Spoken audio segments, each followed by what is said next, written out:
Good morning. Thank you for the invitation to this fascinating day. I'm really sorry I can't be with you in person because not only is Guernsey a great place to do business, it's also a great place to be, particularly at this time of year as the weather improves and we realise here just what we're missing.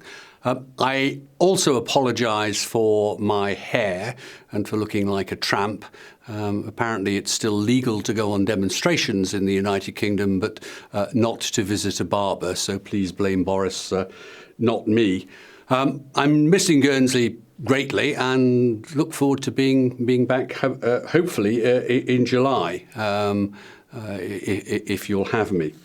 In one of my other lives, I am chair of a group called OMFIF Digital Monetary Institute, which is an international think tank specialising in monetary policy, central banking, regulation, amongst other things. And currently I'm working with central banks, governments and the private sector on examining digital money, digital payments and the future of the digital society, particularly as it affects financial services. So I'm going to take a look at the digital economy with particular regard to financial services and in particular to payments and modes of payments.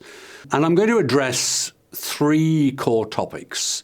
The first is to look at the impact of COVID generally on the economy and elements of financial services working practices.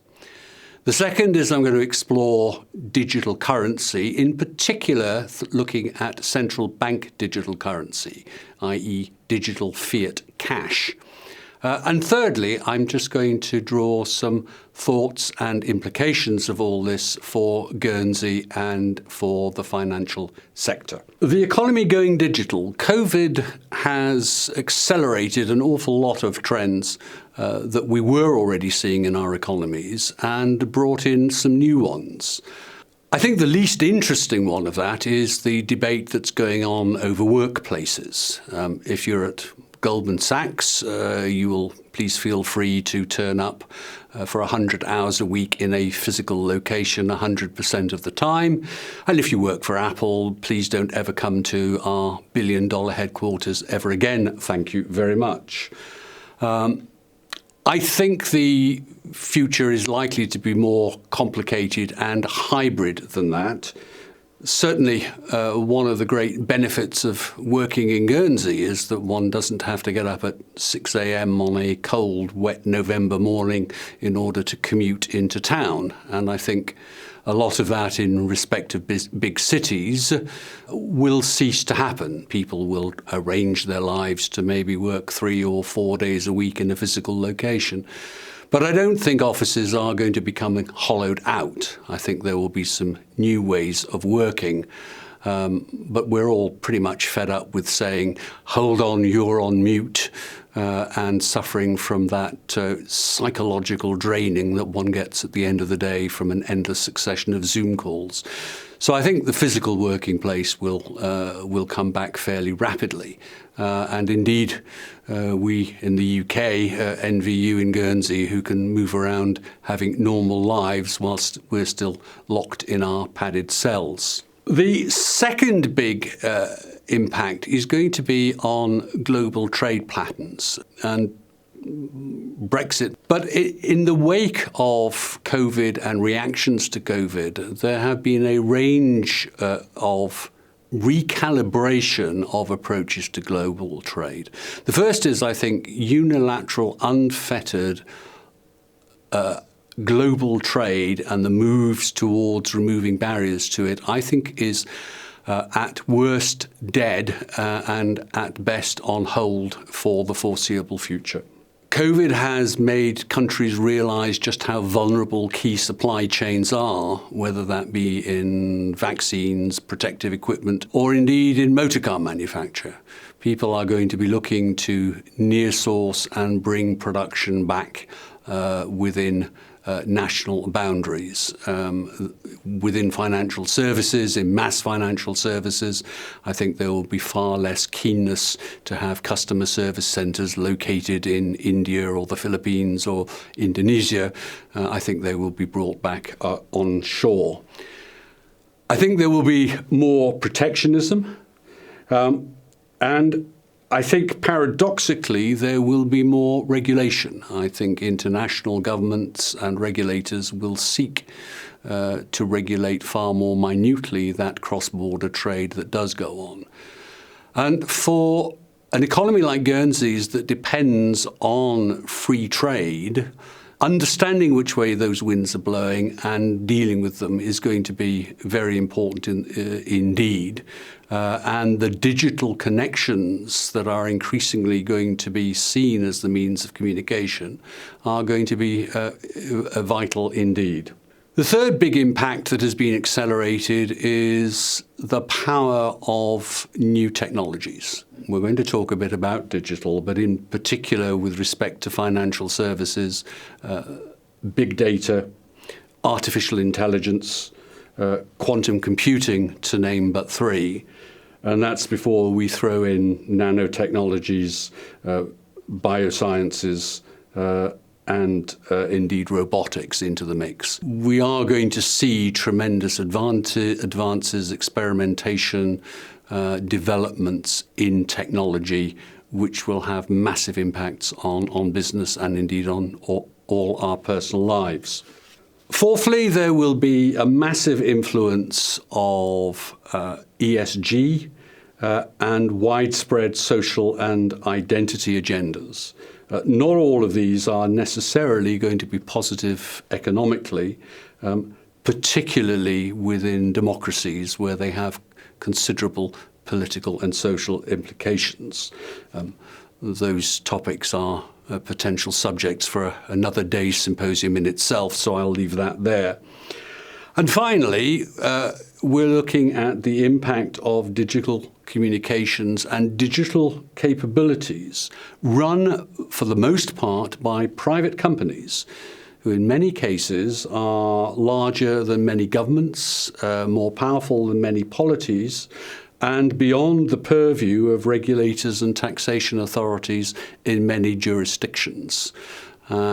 How those corporations operate, where they locate themselves, whether that's physically or virtually, and how they choose to deploy their power will be major themes in the next decade and have particular positive and potentially negative implications for international financial centres such as Guernsey. Are we moving towards a cashless society?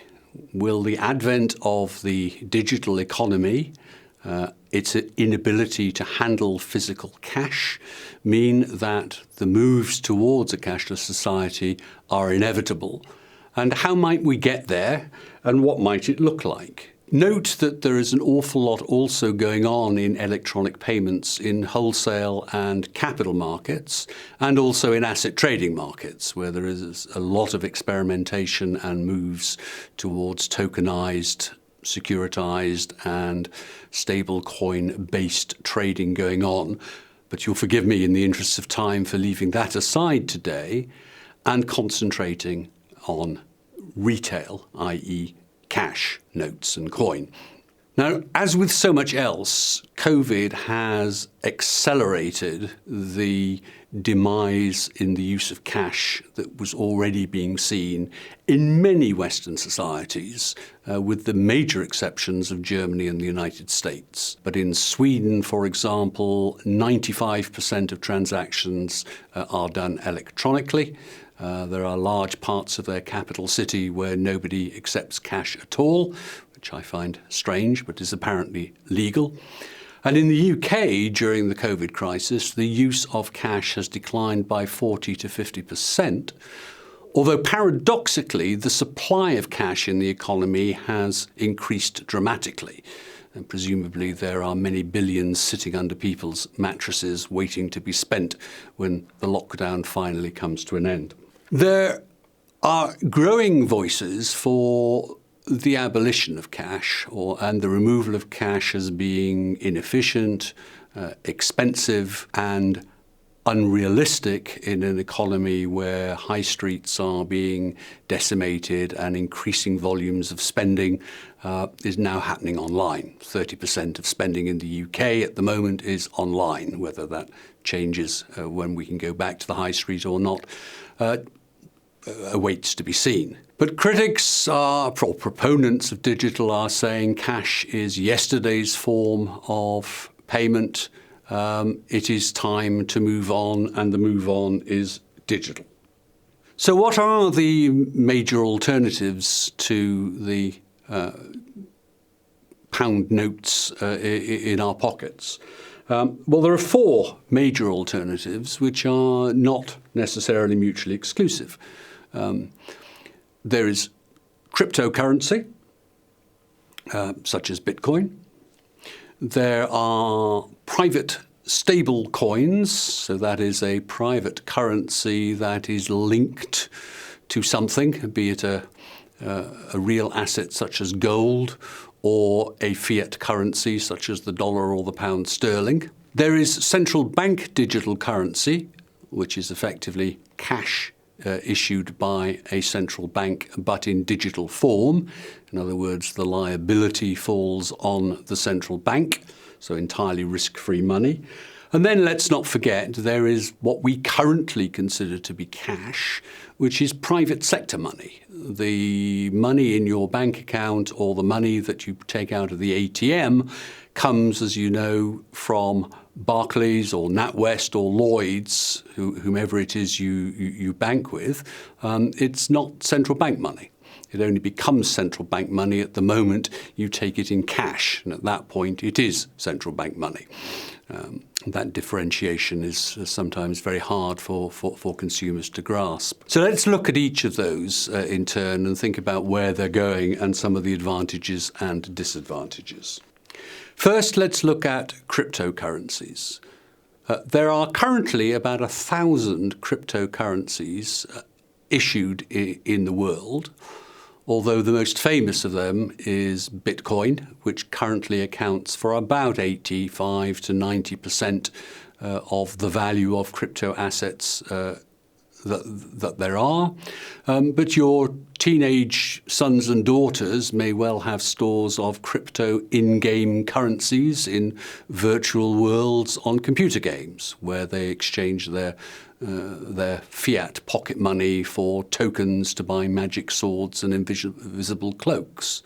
There are various other crypto, i.e. Artificial currencies circulating for all kinds of purposes and in all kinds of places.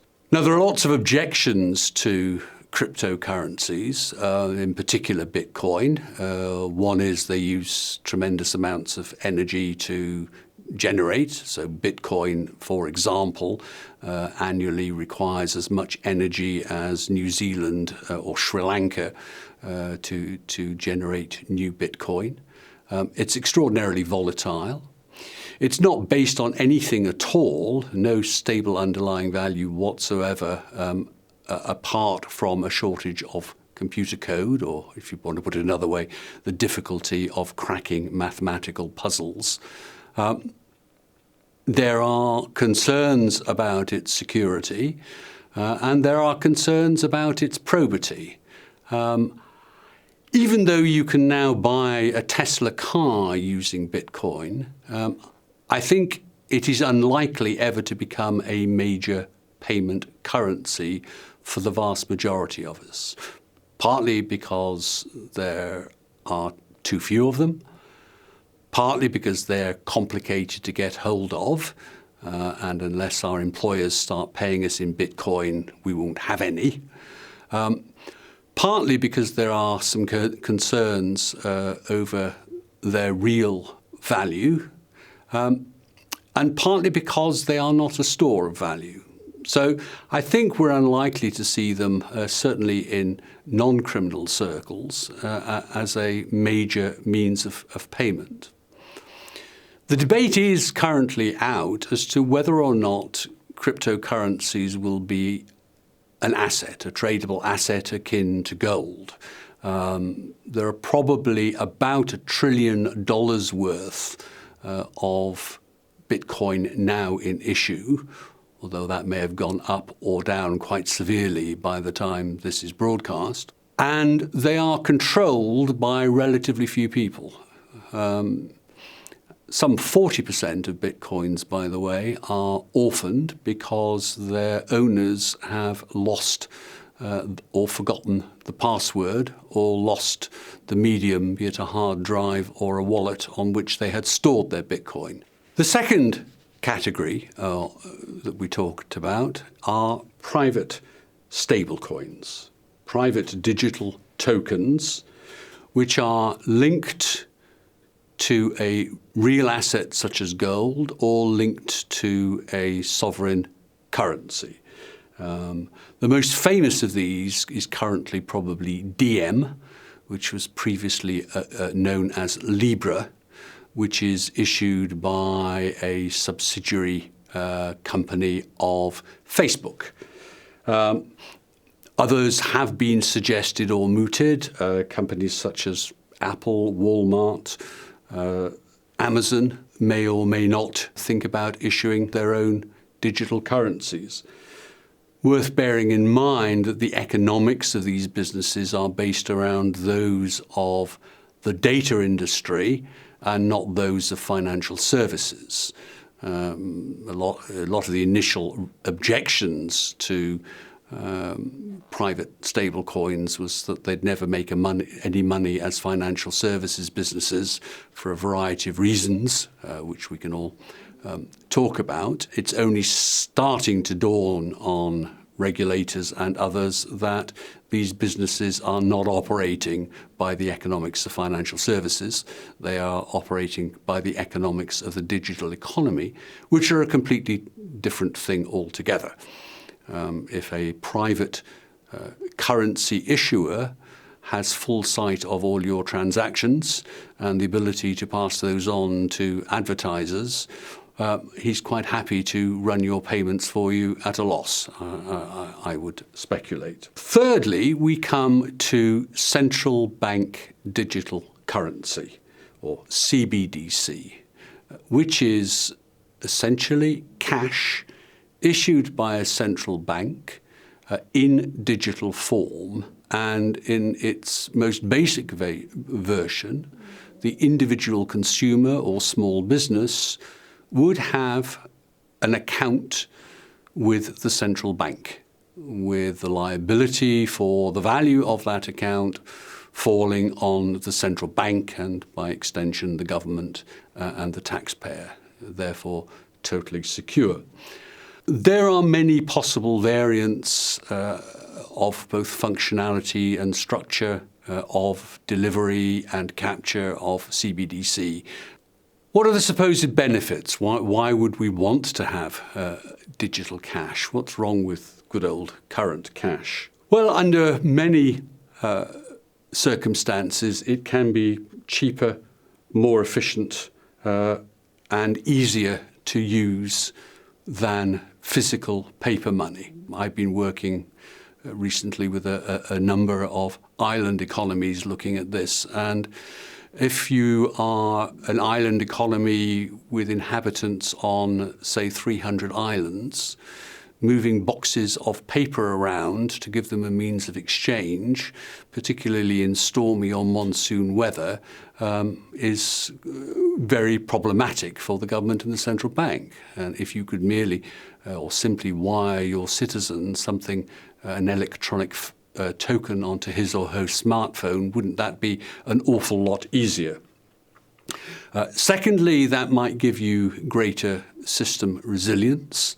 If ATMs broke down, having a secondary means of transmitting funds via an electronic currency would be extremely useful. And indeed, the major turning point in this debate may be viewed by historians at the point last February when the Chinese government, the Chinese central bank, launched the digital renminbi on a major test and started issuing digital fiat currency to its citizens via their smartphones. At the same time, the US government started mailing checks, paper checks, to its citizens, many of whom didn't have bank accounts, and reportedly $1 billion worth of whom were dead. And that may well be seen as a turning point in the management of cash within major economies and dealing with it. People also argue that digital central bank currency gives you financial inclusion because not every citizen has a bank account, but most have access to a smartphone or a computer. Clearly, it's risk-free because the liability falls on the central bank, and for that reason, people argue that maybe the accounts that citizens have with their central bank ought to be kept quite small. And of course, it's great for the authorities in many ways. It's no accident that the greatest fans of CBDC in many countries are the tax authorities, the police, and the regulators. It does help to monitor transactions and activities considerably, and considerably better than trying to track cash transactions. And it also makes monetary policy for a central bank a lot easier. So, for example, if you decided as part of a quantitative easing policy to impose negative interest rates, you can do it at a stroke with a digital currency. If you try to do it with a physical currency, clearly we will all take our money out of the bank and put it under the mattress. There are also major objections to CBDC coming from many quarters. There are those who argue that a central bank, a government by extension, have a duty to offer a physical means of exchange to citizens. Fiat currency is far more than merely a convenience. It's an expression of sovereignty, and it is an expression of the duties of a properly constituted sovereign state. And if citizens wish to do transactions in paper currency, then they should be allowed to do so. And if that is the case, then you're simply erecting a secondary even more costly structure for distributing currency, because you're still going to have to distribute cash. There are those who say that CBDC will lead to a major loss of confidentiality and of privacy, and is a major extension of the powers of the state. Recent research says in places like Germany and the United States, individuals do not have a great deal of trust in state institutions, which may be one of the reasons why in both those countries cash is still the preferred means of payment transaction. There are those who argue that actually, far from being financially inclusive, CBDCs are financially exclusive, because they exclude people like my mum who don't have a computer or a smartphone and wish to continue using bits of paper with pictures of the Queen on. There are also those who say, well, it's going to be a tool for financial repression, in the sense that it permits central bankers and monetary authorities to have far more direct control over our savings and over our monetary flows. And then there are those who argue that CBDC will destroy the banking system as we know it. By reducing the flow of cash through banks, it will destroy fractional reserve banking and therefore the flow of credit into the economy. It would also, because within Europe, over 45% of the profits of the banking system come from payments, the massive improvements that may come from digital currency may destroy the profitability of the banking system altogether and lead to financial instability. So, a cursory ramble around some of the features of the digital currency landscape and the digital economy. So what might the implications be for us in Guernsey? Well, first, and obviously, digital and the digital economy is going to create opportunities and threats for us. And we are going to have to be very observant and keep our minds both open and critical to take advantage of the opportunities and avoid the threats. Secondly, given that our economic well-being depends on being part of an interconnected and free trading international economy, it is essential that we remain closely integrated with global currency and global payments and trading systems and mechanisms. And therefore, we have to keep right on top of developments from both policy, technical, and indeed regulatory ambits in those areas. Thank you very much indeed for your attention.